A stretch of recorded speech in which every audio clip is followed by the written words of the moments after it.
Do we have too much government? We need to put people ahead of corporate profits. This system is so lopsided. This threat is a real threat to democracy. And I think that's really important. That's something we haven't been doing in this country for a long time. Where do you start? What do you do? How do you do it? Access to Democracy and other Eagan community television programming is supported by Thomson Reuters, makers of Westlawn Next and based in Eagan. Through Westlawn Next and other innovative online services, Thomson Reuters is the world's leading source of intelligent information for businesses and professionals. Online at thomsonreuters.com. And by U.S. Federal Credit Union, the member-owned financial institution offering service, value, and experience you can trust to the greater Twin Cities community.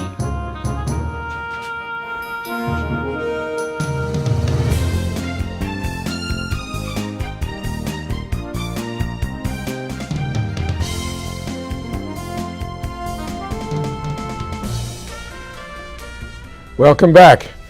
Access to Democracy returns. Alan Miller hosting, and Dane Smith, who has been here quite a few times over the last 6, 7 years, 8 years now, I think it is. I love this place. Great to be back. President of Growth and Justice, and what we haven't talked about really before. Tell everybody what Growth and Justice is.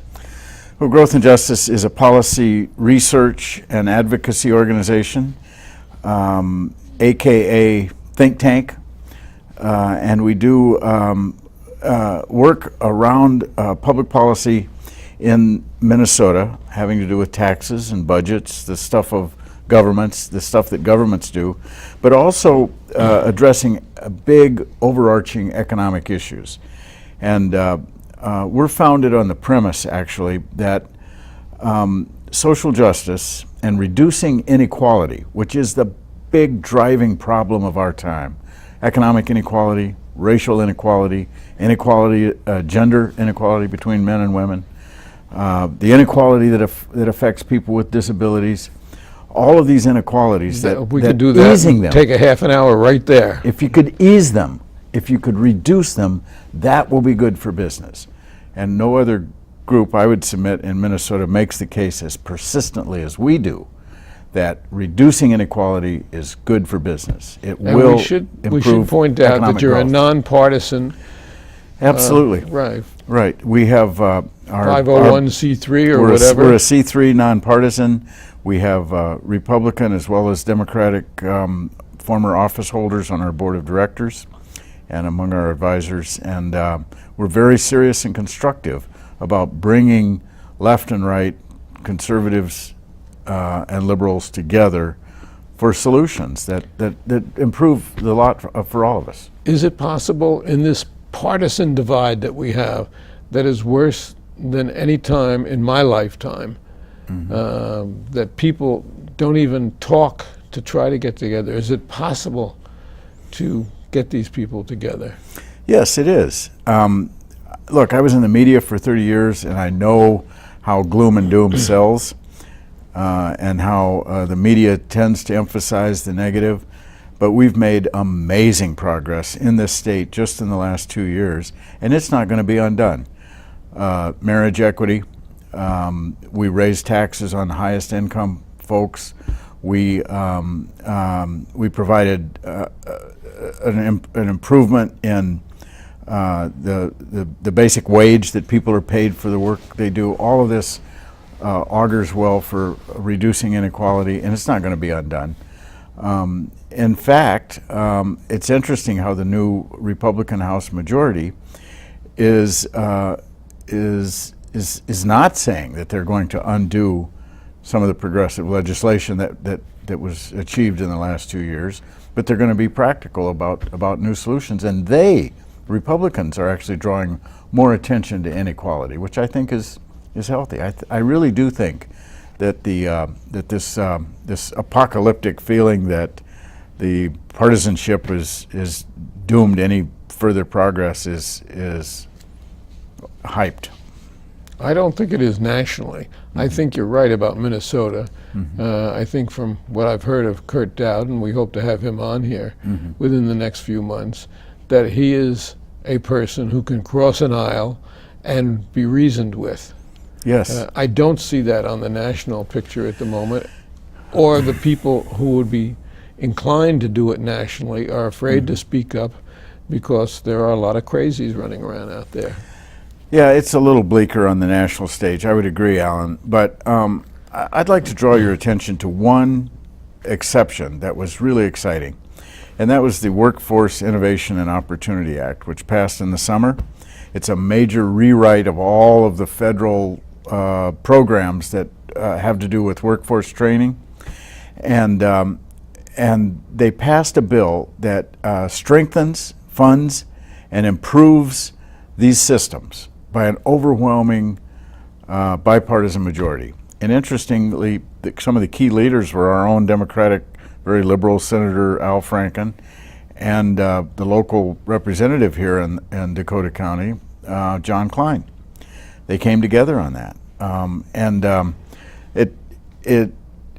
it fit into our work at Growth and Justice around workforce equity, reducing the inequality between the races on unemployment levels, improving training, getting kids into a faster track and credentials, and it helped prompt this op-ed that we ran in the Star Tribune recently about how a target for divided government is workforce equity and Get a little improved bit training. close up on that if you hold it up. We'll try it again here. If It's, you can move that camera in, one of those cameras. This is a November 16th op-ed in the Star Tribune on the front of the op-ed section, which really made the case for the new Republican House in Minnesota and the Democrats in the Senate and Governor Dayton to come together on workforce equity. And we think there's a lot of consensus around this.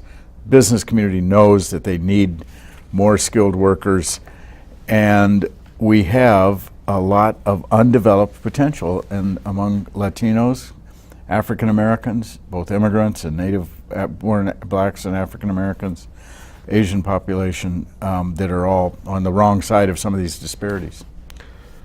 People really, basically, if you go from country to country or you go around this country, want the same thing.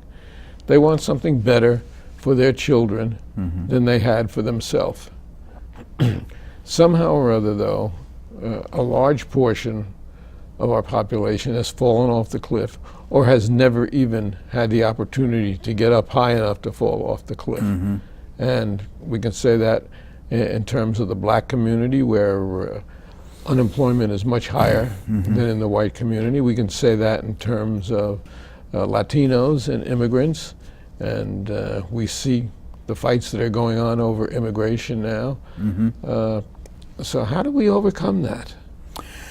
Well, I think that is the question of our times. The big thing that's changed since the New Deal, and the New Deal really did level things out in American society. We used to have much worse inequality in the 1920s and at the turn of the century as a result of the Industrial Revolution.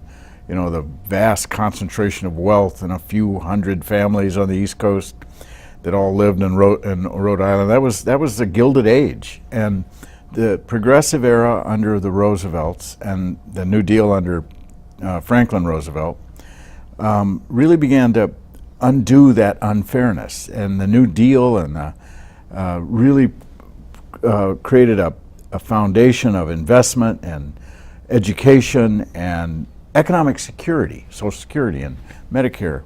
The Great Society was the final chapter in that really leveled things out, so that by the 1970s, you look at the statistics, America had become more equal than it had ever been in its entire history. And Paul Krugman has laid the this out. result was that America was in the forefront of the world in terms of countries with making progressive moves. Right. Now, we're no longer there with science. We're no longer there with education. You would think that that would be a message to the politicians that, hey, maybe we're doing something wrong. We are number one in greed, in my estimation. I think greed has taken over. We are number one in We're number one in corporations CEO controlling salaries, right? We're number one in corporations a lot of running our lives. CEO salaries is a perfect example. Talk about Right. workforce equity. People in the middle class are actually earning less today than they did 10 years ago because Right. their salaries have been frozen. And then look at Wall Street and look at CEOs and look at these golden parachutes where somebody retires from a healthcare company and leaves with a $1.8 billion parachute. Yeah. Who possibly needs that much money? And Yeah. the Koch brothers, Right. Yeah. for instance.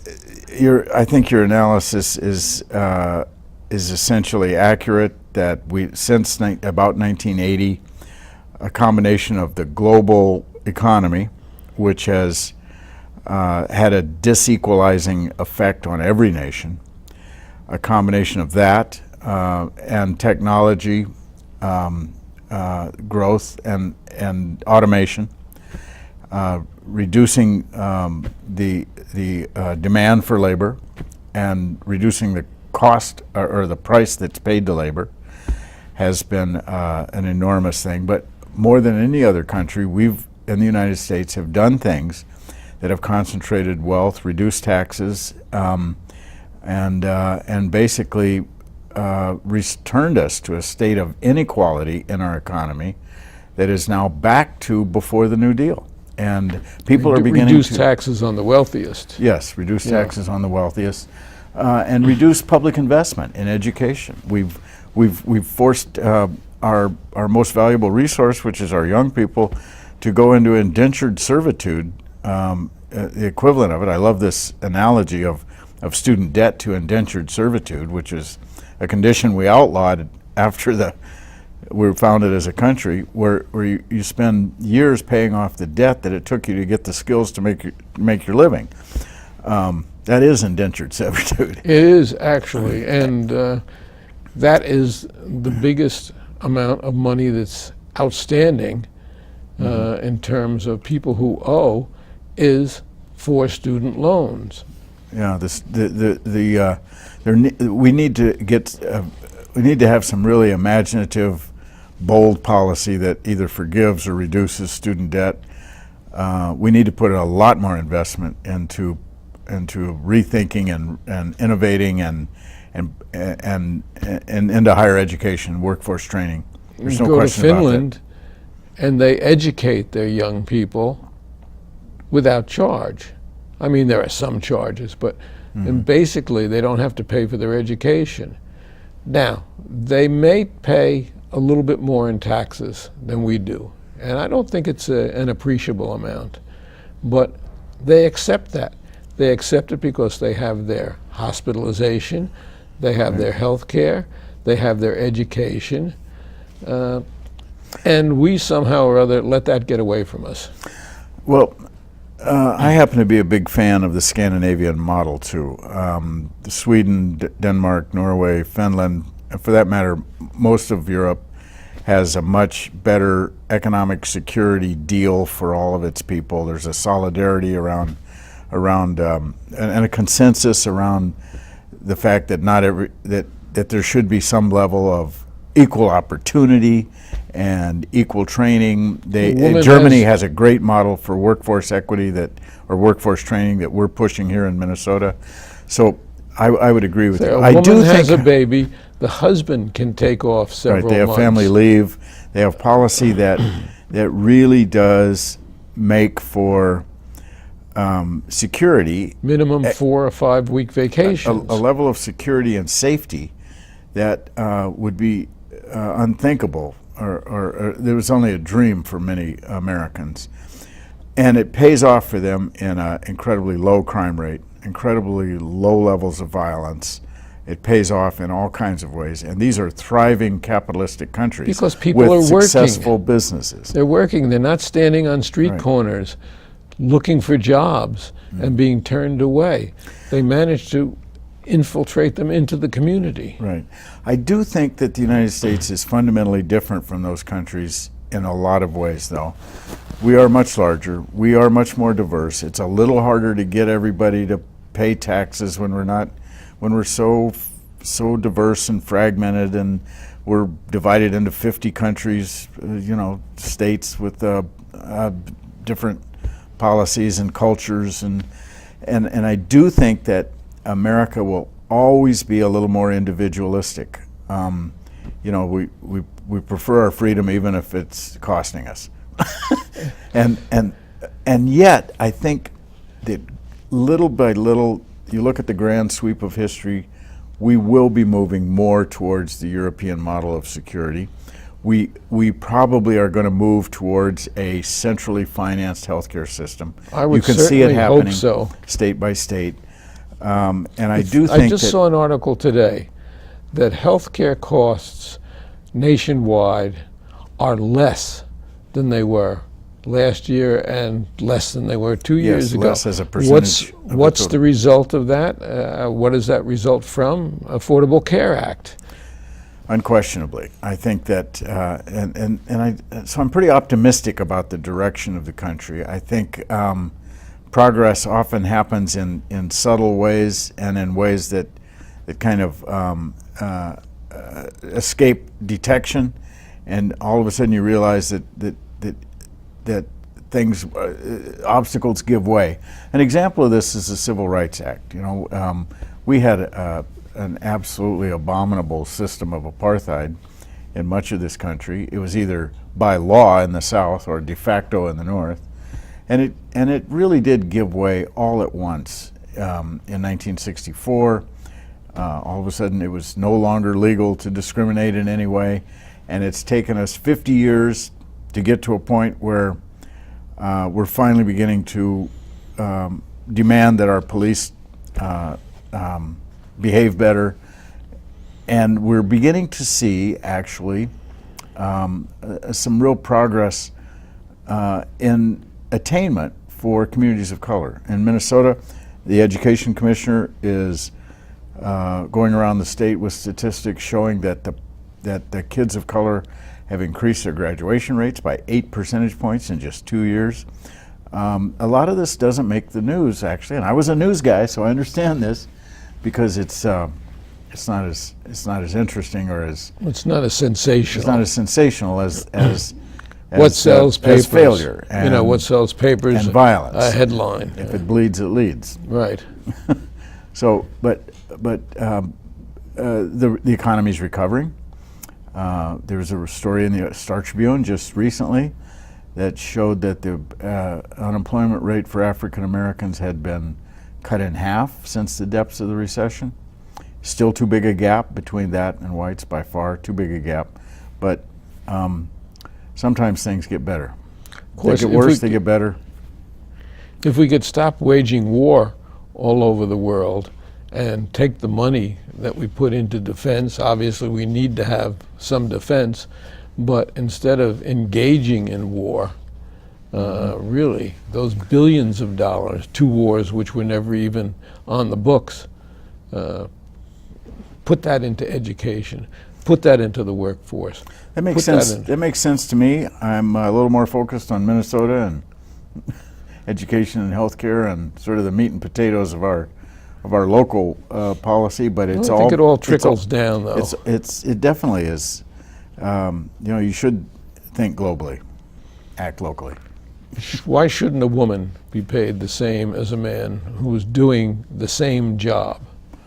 Absolutely. There's another example of progress. The Women's Economic Security Act passed in 2014, earlier this year. That won't be undone by the changes in the political makeup of our. It's interesting, this case that was in the Supreme Court this week of the UPS worker who was told medically when she was pregnant that she couldn't lift anything over 20 pounds, and she brought it up as a civil rights case, and the court heard it this week with some sympathy. The interesting thing is that since that happened, UPS has changed its practice in that regard. So it's moot in terms of the defendant in that case now, but it's still before the court to make a pronouncement that'll have national impact. That, Alan, is a great example of how progress is achieved a lot of times. all the attention is on the defeat of some proposal or of some initiative, but then on the heels of that and following that, you'll see organizations change. You'll see progress happen without being mandated. We saw, for instance, the failure of the Equal Rights Amendment in the 70s as the women's movement really caught fire. There's a lot of disappointment among feminists about the failure of the Equal Rights Amendment. But state by state, company by company, place by place, all over this country, women have achieved remarkable success. There's still a pay gap. But it's, again, I think there's reason for optimism on all of these equity fronts, and I think this apocalyptic view of the United States as kind of hopelessly divided by party or by ideology is not the whole story. Or idiotology, as the case may be. My phrase, but I think it fits. It was interesting. The Wall Street Journal had an article this week about the middle class squeeze. Mm-hmm. Statistically, if you go to statistics, experientially, if you want to follow our experience, historically, if you want to go there, when you have a thriving middle class, mm-hmm. you have a thriving economy. And to see it in the Wall Street Journal and to see them recognizing it, certainly not the most liberal publication in the country, right. I think that's very important. So talk to that. Yeah, this is another way of viewing inequality. We talk about racial inequality and gender inequality, and that's important. And there's the overall economic inequality between the 1%, the focus on how much more of the wealth and income the 1% have than they used to have 30 years ago. It's astronomically more. Almost all of the growth in income and wealth in this country has been captured by that 1%, CEOs and others. But then another way to slice it and dice it and look at it is just what is the state of that percent of America that is not in the top 20%, not in the bottom 20%, but say that vast 60% in the middle, or make it the 80% in the middle, excluding the 10% at the top and the bottom. And you look at median income, that person in the middle, what are they making now, what were they making then? It's down. It's no question it's down. And this, almost every middle American family feels this. They know it's true. They can look in their wallets, look back at where their parents were in the 50s and 60s and what their future felt like, how much they're getting paid, how much they're working. There's just no question that the middle is squeezed. And if they're getting paid the same thing now that they got a decade ago, they are actually getting substantially less. Right. Factor adjusted in for inflation. Right, inflation and rising costs and things like that. And of course, we also have the IT world, all the innovations that have come in technology-wise, which have provided jobs on one hand, but have taken jobs away on the other hand. Right, and they're labor saving, but the fact is labor saving often means reducing the price that's paid for labor. And we have to find something to do with those people to get them back on board so that they can earn, which is what people want to do. Right. They drift off into crime, they drift off into areas of depression like that because they can't make a go of it. Or they stop seeking work and they go on disability. We're seeing disability rolls increase.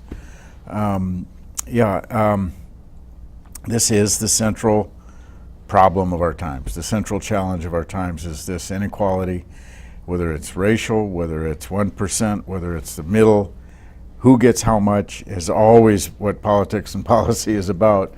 And for those of us who are advocates for economic and social justice, the set of facts are kind of on our side. There's always going to be conservatives and liberals when it comes to who gets how much. That's fine if they can But look at the big picture and negotiate someplace in the middle. Right. We have not one senator, U.S. senator, who's not a millionaire, according to something that I read recently. They weren't all millionaires when they got there, but they're all millionaires now. I hadn't seen that statistic. It's if you count a millionaire as having net worth, it's not like it was 50 years ago. It's not as much money as it was here. That's 50 true, years but ago. You have a house in Washington D.C. Within a couple of years, the equity alone makes you a millionaire. But or in Palm Springs, but it is true that this inequality is manifesting itself in all kinds of ways that are disturbing, and it leads to crime. Their influence on policy is greater. Their ability to influence elections, to buy the millions, hundreds of millions of dollars to influence elections. To buy that's the a elections problem. is really what it amounts to. Thank you, Citizens United. I don't quite go that far. I don't think that the American system is fundamentally corrupt. I think it is somewhat corrupt. I don't think the system is corrupt. I think that the people in it are corrupt I don't. to a large degree. There's unfair advantage by people with the most money in the outcomes of decisions, but it's always been so. It has always been so. The level of corruption, to the extent it exists, was worse in the 1890s when many senators were actually owned by corporate interests. At least, I actually think that progressives can compete in politics. They're able to raise as much money as conservatives in many cases. But there again, and then you wonder, if we don't need a system of public financing of campaigns that would be great. levels the playing field, and get limits how much lobbyists people can out spend. of, no question about it, but Right. I don't think we'll ever see it in our lifetime. It'd probably take another revolution. And, Let's not forget that if it has happened, it can happen. And Minnesota in the 1970s came through with a campaign finance reform system that was the envy of the country. We went to about 2/3 of all legislative costs of campaigning were covered by a public system that still endures to this day. We reduced the amount that wealthy people could give. Courts have undone some of that, but we have a long way to go. But we have a short time to discuss it. we're not going to get it done in this half hour. But No, I'm afraid we'll be not. back. But we'll have to be back and continue this. We've been talking with Dane Smith, who's always in education and an exciting guest, president of Growth and Justice, not just a think tank, but really a think tank. And Dane, thanks so much. Thank you, Alan.